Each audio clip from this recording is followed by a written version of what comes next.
Assalamualaikum warahmatullahi wabarakatuh. Perkenalkan, nama saya Rojwa Akila Basma dari Fakultas Psikologi dari Universitas Islam Sultan Agung Semarang. Di sini saya akan menjelaskan sedikit tentang proposal penelitian kualitatif saya. Proposal penelitian kualitatif saya yang berjudul Perilaku Sosial Anak Tunalaras.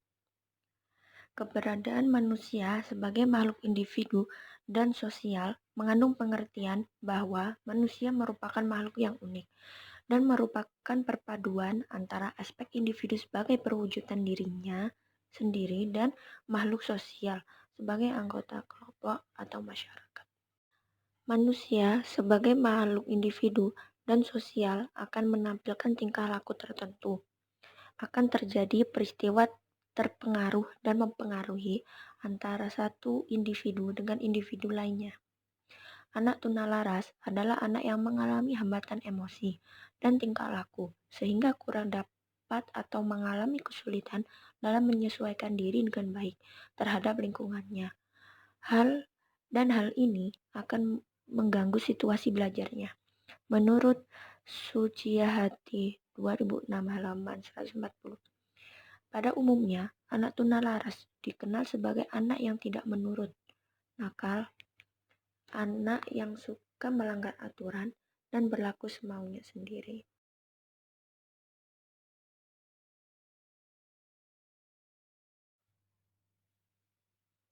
Perilaku sosial merupakan perilaku yang relatif menetap yang diperlihatkan oleh individu dalam berinteraksi dengan orang lain. Menurut Skinner dalam Bimo Walkito 1994, perilaku sosial anak sangat dipengaruhi oleh lingkungan sosialnya, baik dari lingkungan keluarga, tetangga, sekolah, maupun masyarakat sekitar. Apabila lingkungan sosial dapat memfasilitasi atau memberikan peluang terhadap perkembangan anak secara baik dan positif, maka anak dapat berkembang dengan sosial yang matang.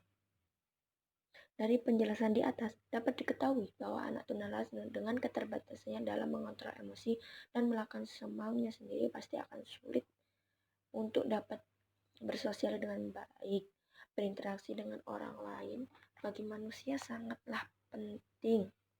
Begitupun dengan anak tunalaras yang pasti melakukan interaksi dengan orang lain.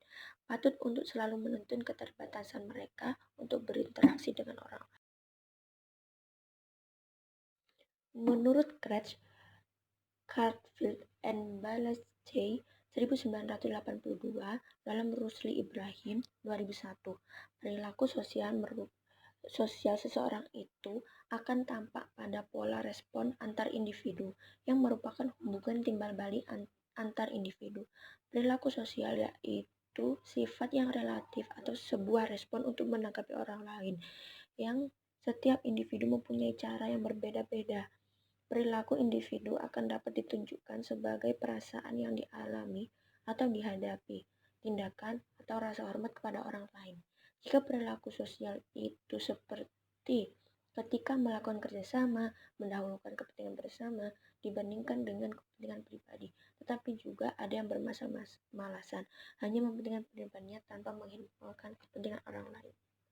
Berdasarkan uraian di atas, pada hakikatnya manusia sejak lahir membutuhkan orang lain untuk memenuhi kebutuhan biologisnya.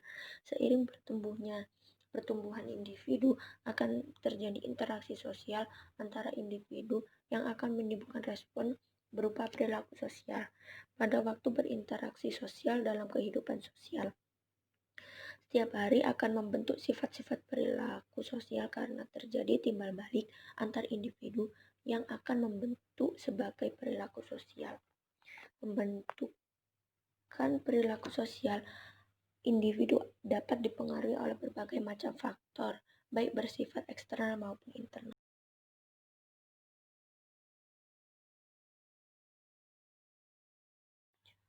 Fokus penelitian kualitatif pada perilaku sosial anak tunalaras sangat penting agar dapat dipahami dan dapat memudahkan jalannya penelitian.